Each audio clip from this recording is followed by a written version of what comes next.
महाराज जी, इस जीवन में अब बस एक भय रह गया है कि वो बहुत सताता है कि आपका हमें छोड़ जाने का। महाराज जी, वो दिन मतलब। हाँ, ये तो सत्य है, क्योंकि इस लोक का नाम मृत्यु लोक है और ये शरीर एक नियत समय तक के लिए है।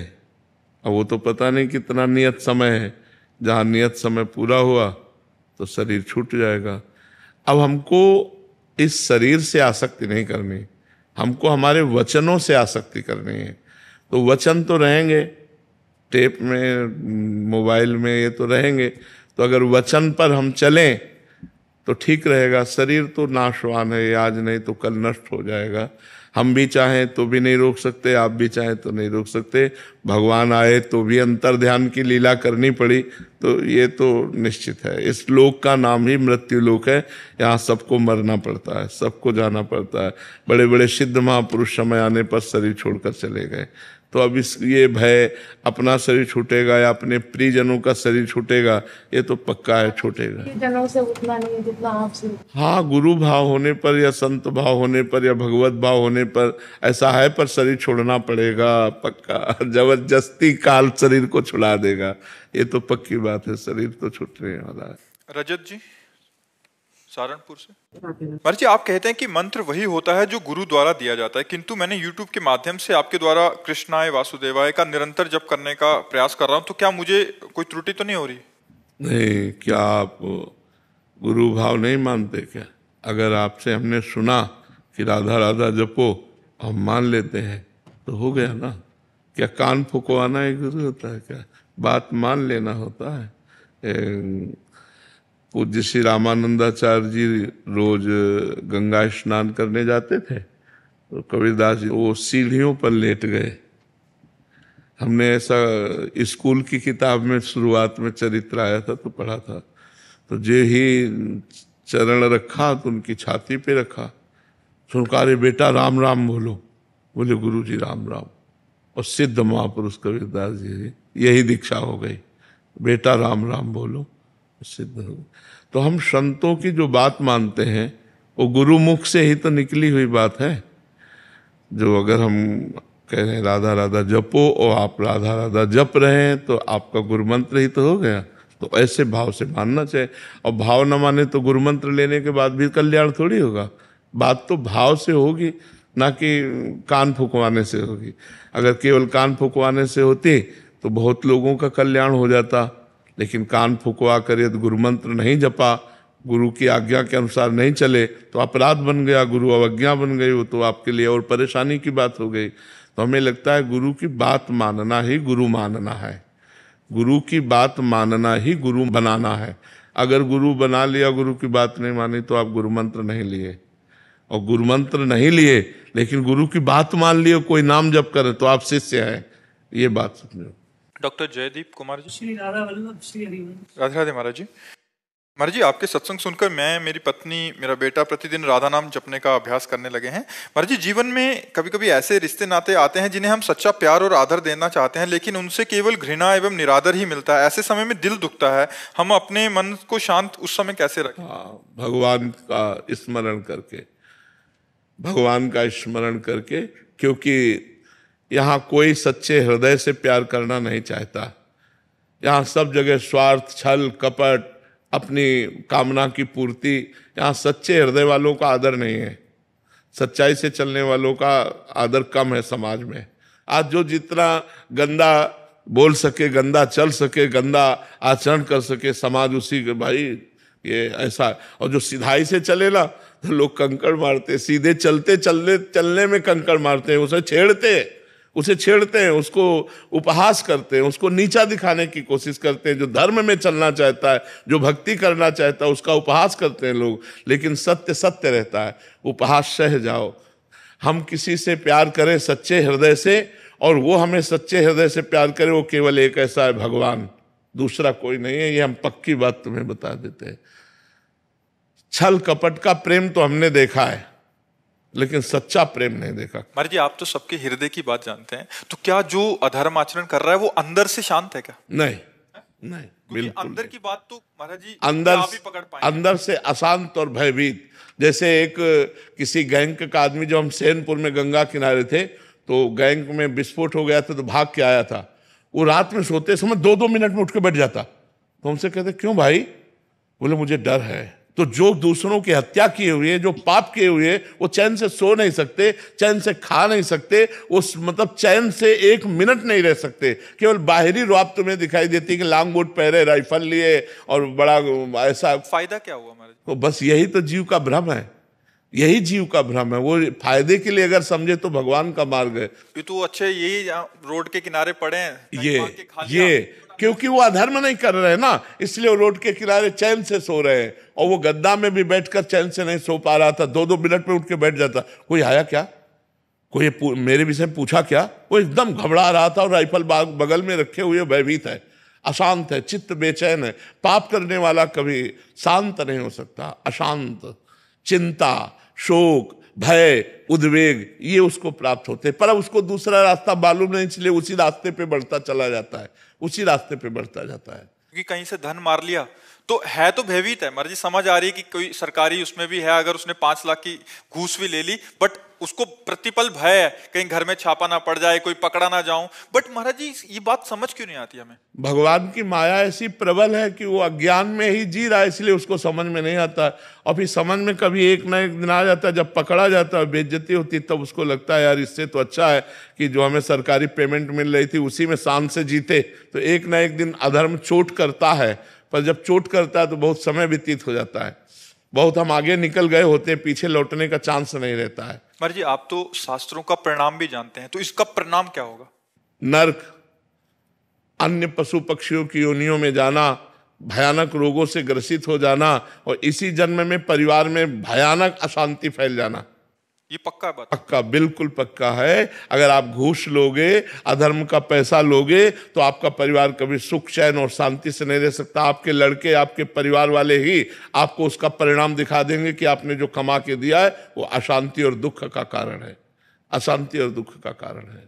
बिल्कुल। चंचल शर्मा जी। राधे राधे। महाराज जी मैं आपके बताए रास्ते पर चलने का प्रयास करती हूँ, फिर भी ऐसा लगता है कि रोज पाप हो जाता है। फिर लगता है प्रभु से मिल पाऊंगी ऐसे में या नहीं। क्या पाप हो जाता है? अपने को जो पता है पाप है उसे नहीं करना चाहिए। भूल से जो हो जाता है वो भगवान का नाम जप करते हैं, क्षमा हो जाएगा।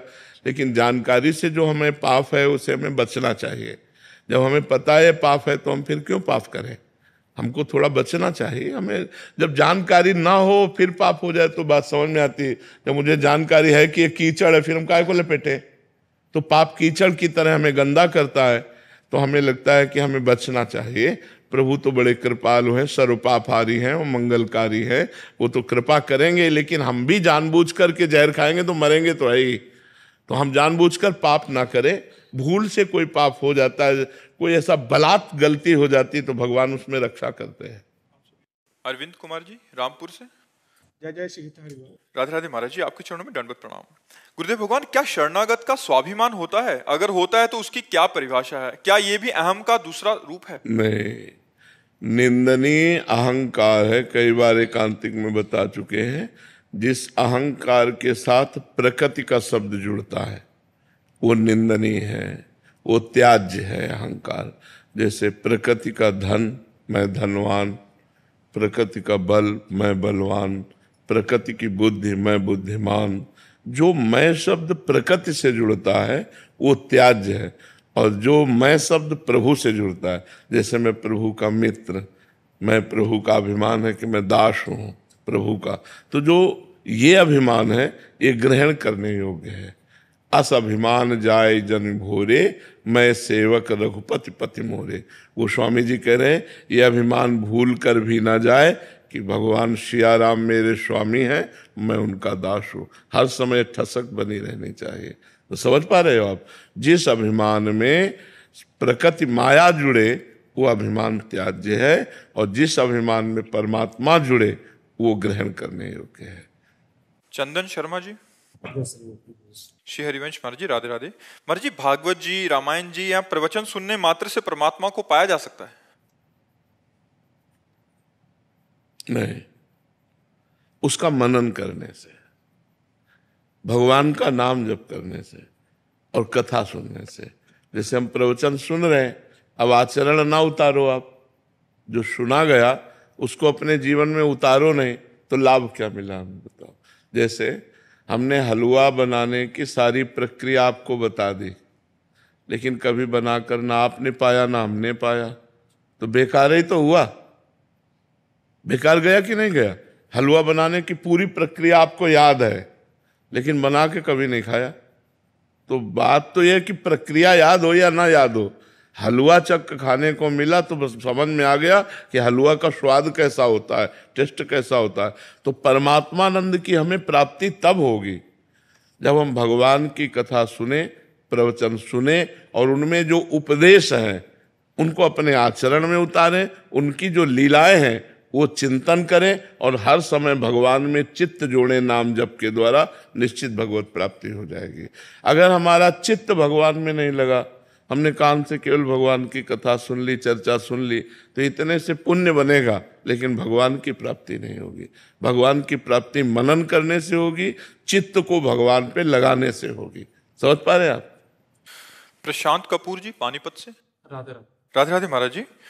महाराज जी, गुरुदेव भगवान का लाडला कैसे बना जाता है, उनका कृपा पात्र, इसके लिए कोई प्रयास करना पड़ता है केवल गुरु कृपा से? नहीं, प्रयास करना पड़ता है। अपना पुरुषार्थ और गुरु कृपा दोनों काम करते हैं। तन मन प्राण जब गुरु को समर्पित हो जाते हैं तो फिर वो गुरु का लाडला हो जाता है। जिसका तन, जिसका मन, जिसका प्राण। पर ये कहने की बातें नहीं, बहुत कठिन है समर्पित करना। एक बार समर्थ गुरु रामदास जी के एक बहुत प्रिय शिष्य थे, तो और शिष्यों को थोड़ा सा ईर्ष्या हुई कि बहुत प्यार करते हैं महाराज जी इनको, तो प्रश्न किया कि आप इन्हीं को अधिक प्यार करते हैं, हम लोग भी तो आपके शिष्य हैं। तो इस प्रश्न का उत्तर हम तुम्हें बताएंगे। एक दिन उन्होंने कहा, लीला की कि हमारे पैर में फोड़ा हुआ, बहुत दर्द हो रहा है। तो सब शिष्यों ने कहा कि शिवाजी को सूचना कर देते हैं, राजवैद्य ले आते हैं। बोले नहीं, राजवैद्य से ठीक होने वाला नहीं। वैसे पट्टी बांधे हुए थे। कहा इसमें मवाद है और इसका मवाद जो पी लेगा वो मर जाएगा और हम स्वस्थ हो जाएंगे। शिष्यों से कहा, कोई नहीं तैयार हुआ। मर जाना है ना, तन मन प्राण समर्पित शिष्य लाडला। और जिसको बहुत प्यार करते तो उनका गुरुजी अभी बताओ कहाँ से पीना शुरू करे? तो बोले ये है मुंह फोड़े का, और कपड़ा हटाया और उन्होंने मुंह लगाया और पूरा पी गए। पी गए तो कहा, गुरुजी तो बहुत स्वादिष्ट है, ये तो अमृत जैसा है। क्योंकि लंगड़ा आम बंधा हुआ था और कुछ नहीं था। वो आम बांधे हुए थे। अब सब शिष्य मुंह बगाड़ के रह गए। बोले इसको इसलिए प्यार करते हैं कि इसने तन मन प्राण समर्पित कर दिया। उसको तो पता नहीं था कि आम है, उसको तो पता था हम जहरीला मवाद है, पीते ही हम मर जाएंगे। लेकिन मेरे गुरु जी स्वस्थ हो जाए और मैं मर जाऊं, इसमें कोई बात नहीं। ऐसा समर्पण, तन मन प्राण, ऐसा समर्पण गुरु के प्रति, वो गुरु का लाडला होता है। जो हुक्म पर प्राण त्यागने के लिए तैयार है, आज्ञा पर तत्पर है, वो गुरु का लाडला होता है। इसीलिए हम राष्ट्र सैनिकों को सबसे ज्यादा प्यार करते हैं कि हमारे देश के लिए वो प्राण त्यागने के लिए हर समय तैयार है। कहीं से भी गोली आवे छाती में लेने के लिए वो तैयार। हिमालय में खड़ा कर दो, हिमालय जहां भी आप खड़ा। हम राष्ट्र सैनिकों को बहुत प्यार करते हैं, बहुत सम्मान करते हैं, क्योंकि वो समर्पण उनका, हमारे राष्ट्र के प्रति समर्पण जो है उनका बहुत जोर का है। भूख प्यास गर्मी सर्दी सब सहते हुए वो गोली खाने के लिए तैयार है। और हम यहाँ सुरक्षित सोते हैं, हम यहाँ सुरक्षित हैं उनकी वजह से। हम जितने भी भारतवासी हैं वो सब सुरक्षित है उनकी वजह से। बॉर्डर में वो खड़े हैं अपनी जान की बाजी लगा करके। तो जो जान की बाजी लगाकर चाहे देश के लिए हो चाहे प्रभु के लिए हो, वो बंदनीय है और वो प्यारा होता है। नीतीश शर्मा जी। राधे राधे। राधे राधे महाराज जी। महाराज जी, एक तरफ सुना है कि अपनी इच्छाओं को भगवान को बताएं, वो पूरी करेंगे, और दूसरी तरफ ये भी आता है कि भगवान से मांगना नहीं चाहिए, वो आपकी इच्छाएं अपने आप पूरी करेंगे। हाँ, एक सम्राट प्रसन्न हुआ। एक गरीब आदमी नजदीक गया तो सम्राट ने कहा, मैं बहुत प्रसन्न हूं, तुम्हें जो मांगना हो मांग लो। सम्राट माने होता है बहुत से राजाओं का बादशाह। तो उन्होंने कहा, सरकार 1 साल की भैंस के लिए चारा दे दीजिए और 1 साल का हमें भोजन दे दिए। तो उनका तुम मांग किससे रहा पता है? सम्राट से मांग रहा हो। क्या मांग रहा है? 1 साल का भैंस का चारा और 1 साल का अपना तो अखिल कोटि ब्रह्मांड नायक परमात्मा से हम मांग क्या रहे हैं? बिल्कुल वैसे ही मांगना है जैसे एक सम्राट से 1 साल भैंस का चारा और 1 साल अपने भोजन का गुजारा। अरे कह दे तो तेरे पूरे जीवन का गुजारा एक क्षण में वो कर दे। तो ऐसे ही अनंत ब्रह्मांड के स्वामी को छोड़ दो उनके ऊपर कि आपको जो देना हो सो दो, तो वो अपनी स्थिति से देंगे। और जब हम मांगेंगे तो हम अपनी स्थिति से मांगेंगे। हमारी स्थिति कितनी है? तो उन्होंने कहा जब खुल के मांगो कितना, तो आप बहुत हिम्मत करो, कहोगे 1 अरब रुपया। और उससे कहा जाए आप जितना प्रसन्नता से दे दो, तो वो अपनी स्थिति से देगा। वो जब अपनी स्थिति से देगा वो हमारे लिए बहुत बड़ी बात होगी। तो हमें लगता है भगवान का भजन करना चाहिए, भगवान की आराधना करनी चाहिए और प्रभु से कहना चाहिए मुझे मांगना नहीं आता, आपको जो मन हो सो दे देना, जैसे पालन पोषण करना हो वैसे पालन पोषण करना। नाथ बस आपका याद, आपका स्मरण ये न छूटे, ये हमें आप दे दो कि मैं आपकी याद में, आपके स्मरण में डूबा रहूं। बस सार बात है। तो हमें चाहिए उसके ऊपर छोड़ देना, और उसके ऊपर छोड़ देने पर विश्वास रहिए, पता नहीं होगा कि नहीं होगा, कि आज हमें रबड़ी रसगुल्ला मिल रहा है तो जय, और कल भूखे रहेंगे तो भी जय बोलेंगे और राधा राधा बोलेंगे। हमें मांगना नहीं, हमें देखना है कि आज आप क्या खवाते हो, आज आप क्या व्यवस्था करते हो। वो भारी व्यवस्था उनकी चल रही, पर ऐसा विश्वास हो जाना कठिन होता है।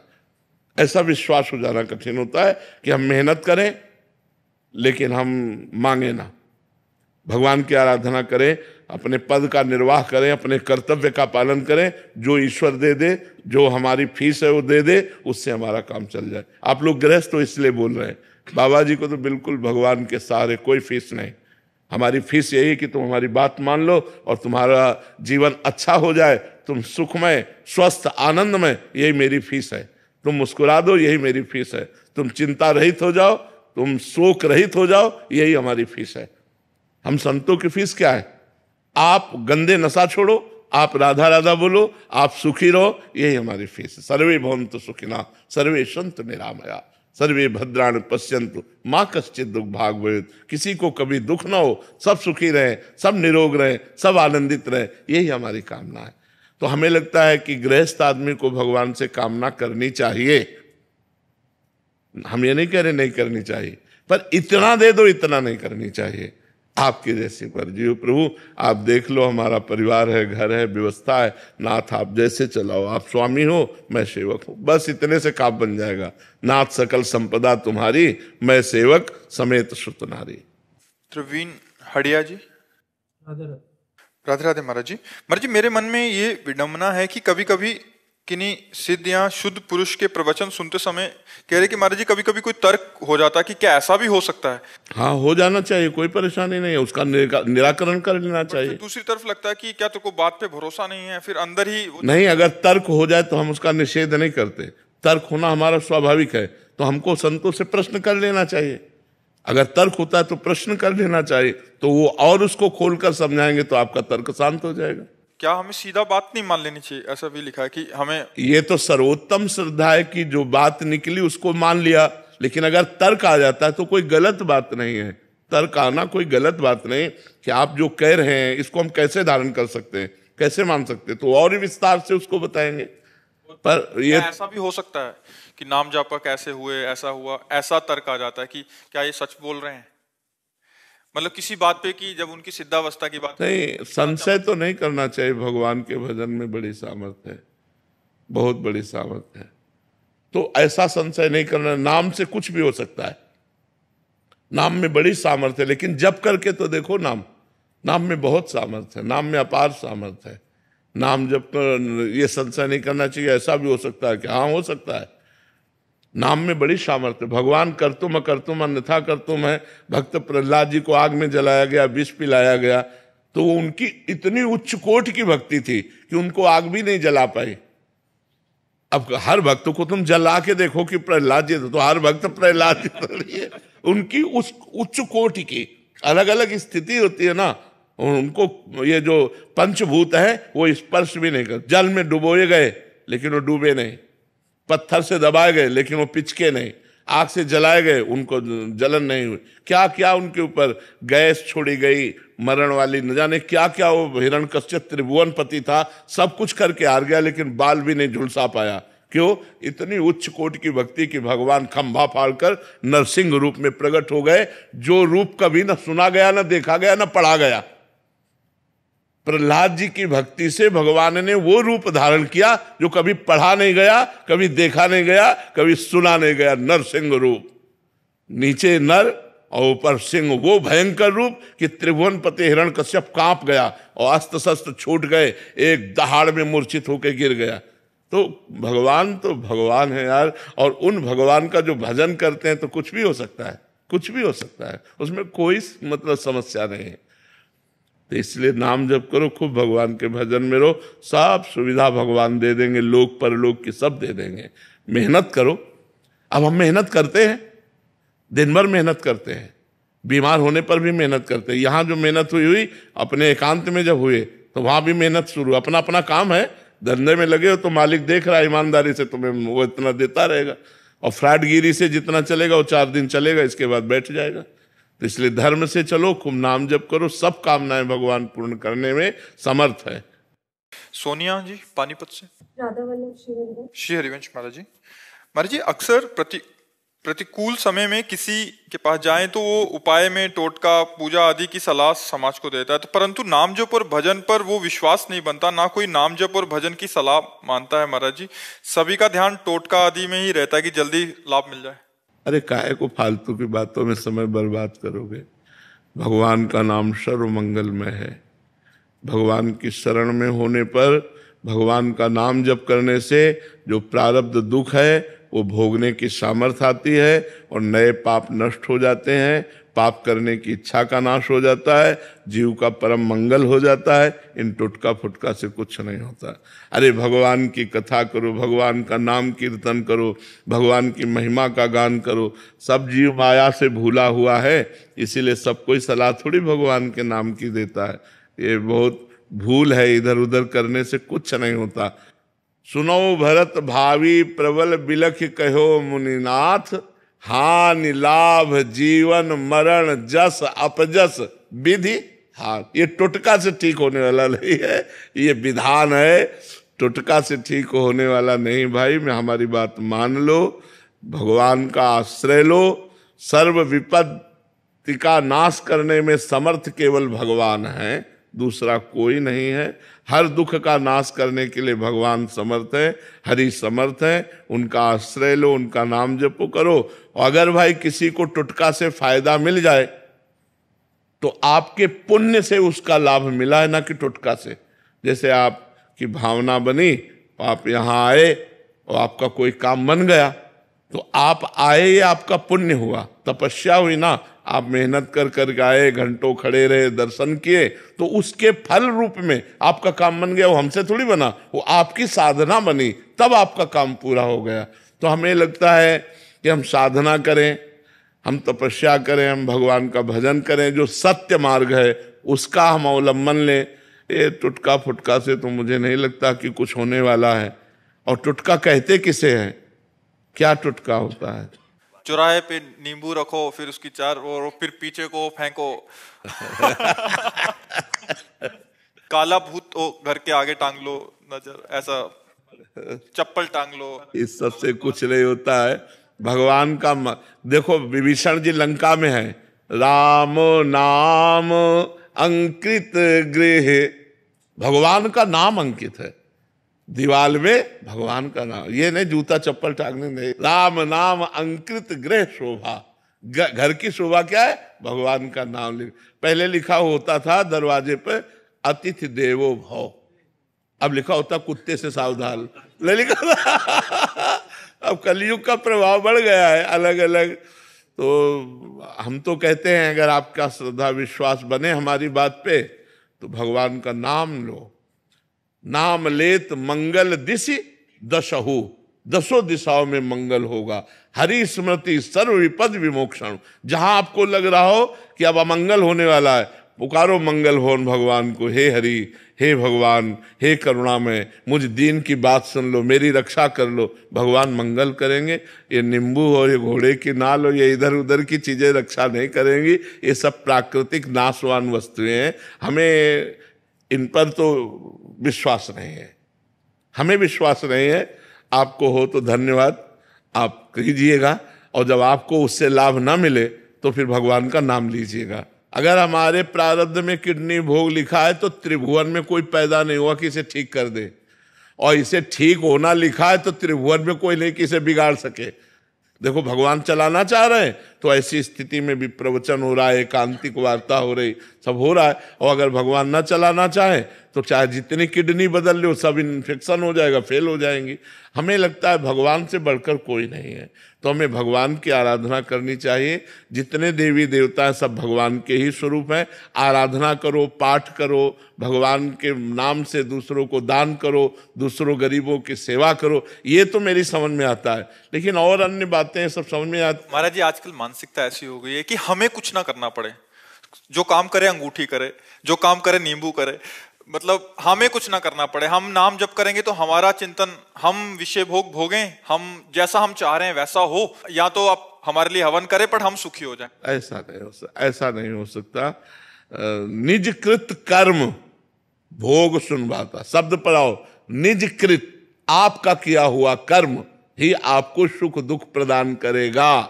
दूसरे का किया हुआ कर्म आपको सुख दुख नहीं प्रदान करेगा। आप पैसा रुपया नाना प्रकार की भोग सामग्री एकत्रित कर सकते हो, लेकिन सुख शांति नहीं, वो केवल परमात्मा में ही मिलेगी।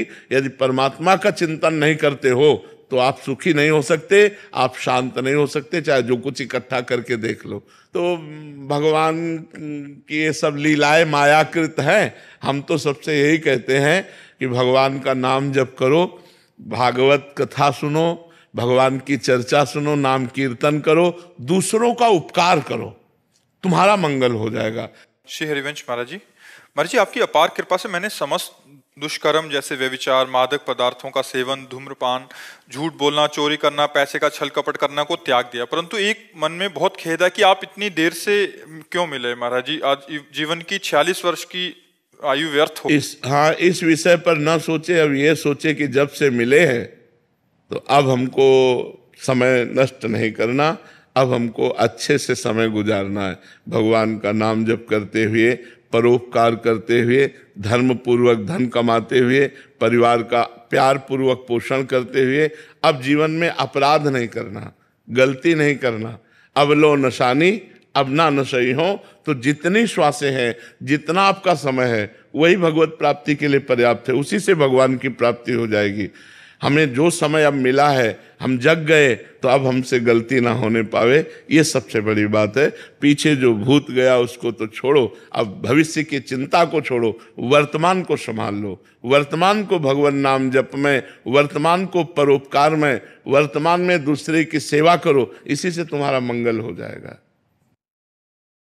अंजू जिंदल जी। राधे राधे महाराज। महाराज जी, आपके चरणों में कोटि कोटि प्रणाम। महाराज जी, मेरे प्रश्नों के सारे उत्तर तो आप अपने आप ही दे देते हैं। मुझे तो सिर्फ इतना पूछना है कि आपको मेरे और मेरे जैसे जितने भी लोगों का प्रश्न होता है, उनका उत्तर और प्रश्न दोनों कैसे पता लग जाता है? क्योंकि सब यही कहते हैं कि हम प्रश्न सोचा और अगले दिन महाराज जी ने हमारे प्रश्न का उत्तर नहीं। इसमें मुख्य बात भगवान की है, जो हमारे भी हृदय में बैठे और आपके भी हृदय में बैठे हुए। तो आपके हृदय में कोई ऐसा प्रश्न हुआ और किसी ने आप प्रश्न कर दिया और उसका उत्तर आपको मिल गया, तो इसमें मुखिया भगवान हुए ना, मुख्य तो भगवान हुए।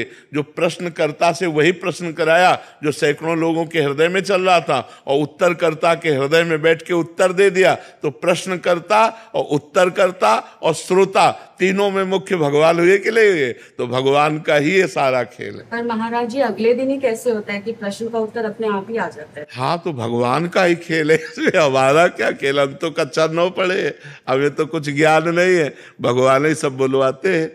अनन्या सिंह जी।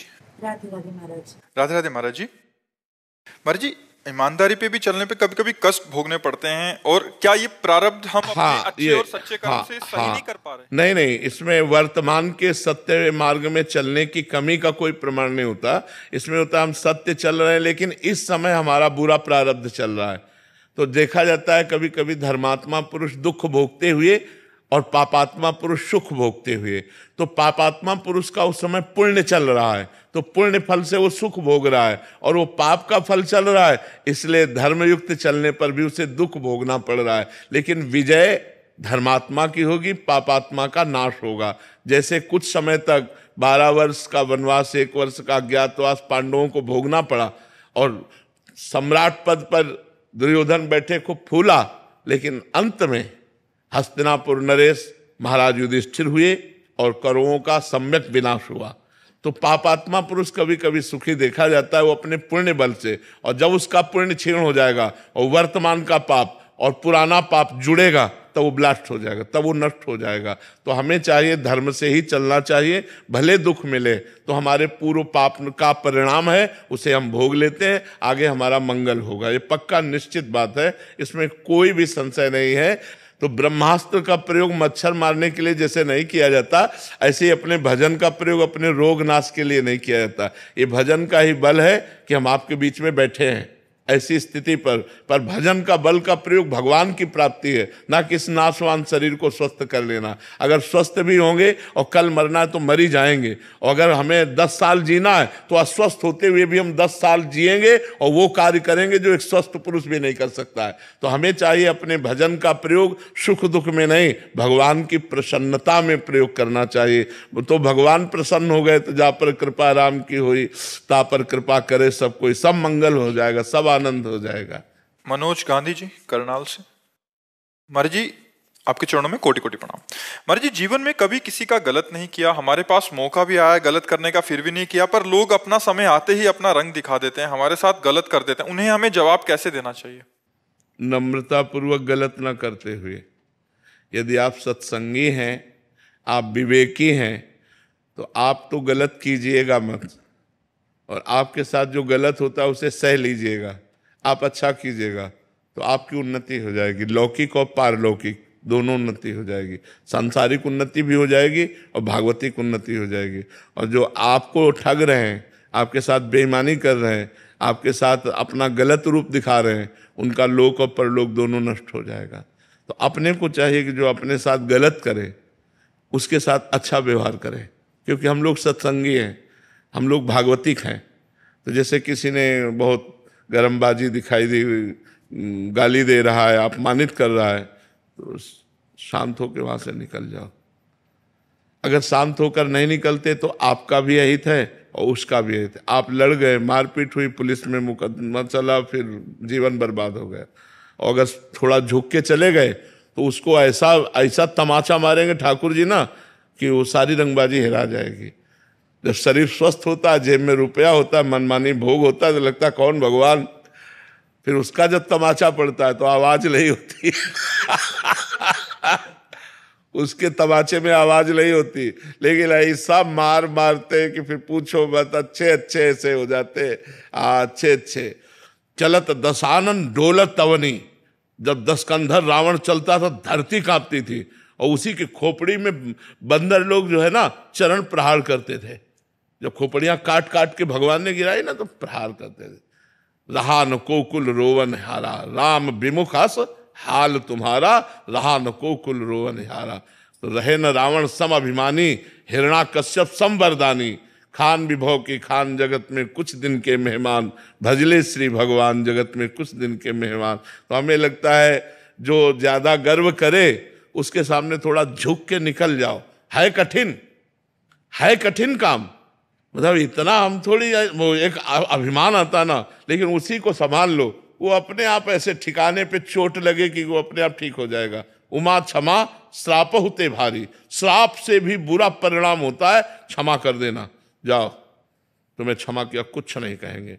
अब वो उसके ऊपर जो कार्यवाही होगी ईश्वर की, वो बहुत जोर की होगी। इसलिए मुझे लगता है अपने लोगों को, सत्संगियों को, सबके बल की बात नहीं है, सत्संगियों की बल की बात है, तो मुस्कुरा कर टाल दिया बात। अब वो बात जो फलीभूत होगी तो वो उसके ऊपर होगी, आपका तो मंगल हो जाएगा। पर है कठिन बात है जब हमें कोई गाली दे रहा हो और हम वहां से निकल जाए चुपचाप। ऐसा एक गाली सुन लेंगे, तो शांति ही सबसे बड़ी बात है। नहीं तो अगर हम झगड़ा करेंगे तो फिर पुलिस का केस दोनों के ऊपर बनेगा। तो हमें लगता है अपने परेशानी को बचाने के लिए, अपने को उन्नतिशील करने के लिए हर जगह से अपने को बचाना चाहिए जी। साक्षी मिश्रा जी इंदौर से। राधे राधे गुरुजी। राधे राधे महाराज जी, आपके चरणों में कोटि कोटि प्रणाम। गुरुदेव भगवान, भक्ति और भाव के बीच क्या फर्क है? दोनों में ज्यादा भक्ति साधन है और उस साधन का फल भाव है, अलग नहीं है। भाव भक्ति का ही फल भाव है। जब भाव आ जाता है तो भगवान की प्राप्ति के नजदीक होता है। भाव बिन सुनी पुकारे मैं कभी सुनता नहीं, और भाव प्रेरित तेर ही करती मुझे लाचार है। भाव से मुझको बजे तो भाव से बेड़ा पार है। भाव आ गया तो फिर क्या है? भक्ति का साधन है, भक्ति साधन है और भक्ति का फल है ये भाव। भाव आ गया तो भाव में डूबा हुआ जब भगवान को पुकारता है या भगवान को भोग लगाता है या भगवान की जो भी सेवा करता है वो प्रेममयी सेवा होती है। भाव का भूखा हूं मैं और भाव ही एक सार है। भाव से मुझको भजे तो भाव से बेड़ा पार है। भाव बिन सुनी पुकारे मैं कभी सुनता नहीं, भाव प्रेरित तेर ही करती मुझे लाचार है। तो वो भाव आना कठिन है ना, साधन करो धीरे धीरे आ जाएगा, असंभव नहीं है, कठिन है। देखो भाव से सबरी जी बेर चख कर भगवान को पवाया तो भगवान अखिल लोक ब्रह्मांड नायक विश्व का भरण पोषण करने वाले भगवान सुदामा के हाथ से तंदुल छीन कर खाते हैं।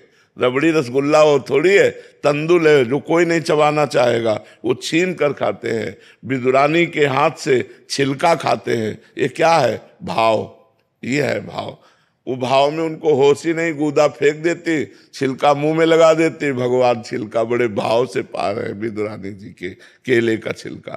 तो भाव एक बहुत बड़ी वस्तु है। भाव मिल गया तो भगवान मिल गए। भाव भक्ति से आता है। जब हम नवधा भक्ति करते हैं तब भगवान का भाव आता है।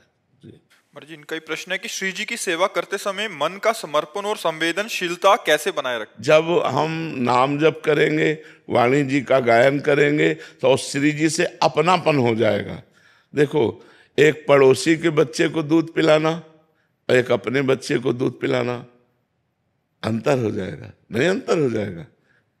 पड़ोसी के बच्चे में है कि, लेकिन अपने बच्चा, अपना बच्चा, तो ऐसे ही भगवान को भगवान मानकर सेवा करना और भगवान को अपना मानकर सेवा करना, अंतर पड़ जाएगा आपके मन में। जैसे भगवान को जब अपना मान लिया जाता है तो एक दिन कृष्णदास जी महाराज वल्लभाचार्य जी के शिष्य हैं, बाजार में जा रहे थे, गरम गरम जलेबी बन रही थी। कहा यार ये तो ठाकुर जी के लिए बढ़िया रहे। आंख मूंदा और भाव से, तो वहां ठाकुर जी जलेबी पाने लगे। भाव से भेजा ना, भाव से जलेबी खरीदी नहीं, केवल आंख मूंद कर भाव से, अरे तो ठाकुर जी के लायक गरम गरम जलेबी बढ़िया, ठाकुर जी पाने लगे। हमारा भाव बन जाए ठाकुर जी के प्रति अपना, कि मेरे ठाकुर जी, मेरे प्रियालाल, तो फिर जो सेवा होगी वो बड़ी सुंदर होगी। अब ये अपनापन नहीं हुआ ना। अब जैसे आप तो पाओ हलवा और चाय और रबड़ी और ठाकुर जी के आगे रख दो चिरौरी, तो फिर भाव क्या रह गया ठाकुर जी का? दुकानों में पूछते हैं सुपारी अपने लिए लोगे कि ठाकुर जी के लिए? अपने लिए तो फिर वो अलग दी जाएगी। तो ऐसा करोगे तो फिर ठाकुर जी भी बहुत चतुर शिरोमणि है वो फिर जल्दी पकड़ में नहीं आते। पत्र पुष्प से मैं प्रसन्न हो जाता हूं तो बड़े भाव देखो, अगर हमारा भाव है तो भगवान एक तुलसी दल से प्रसन्न हो जाएंगे। एक तुलसी दल, देखो बताया ना, तंदुल कौन पाता है? कौन? तंदुल माने होते चावल के टूटे हुए किनके, छिलका कौन पाता है? ब्रह्मांड नायक प्रभु है। बेर, सबरी जी के बेर प्रसिद्ध है, सुदामा के चावल प्रसिद्ध है, तंदुल प्रसिद्ध है, और विदुरानी का केला का छिलका प्रसिद्ध है कि भगवान ने पाया। इसलिए पाया, उसमें प्रेम है, उसमें भाव है। यदि वस्तु में एक पत्ते में एक तुलसी दल चढ़ा रहे हो, आपके आंसू गिर रहे हैं, भाव उतने में भगवान बिक जाएंगे। एक चुल्लू जल भगवान को दे दो, उतने में प्रसन्न हो। पर प्रसन्न तब होंगे जब आप अपनापन करके दे रहे हो, तब बात बनेगी, नहीं तो बात नहीं बनेगी।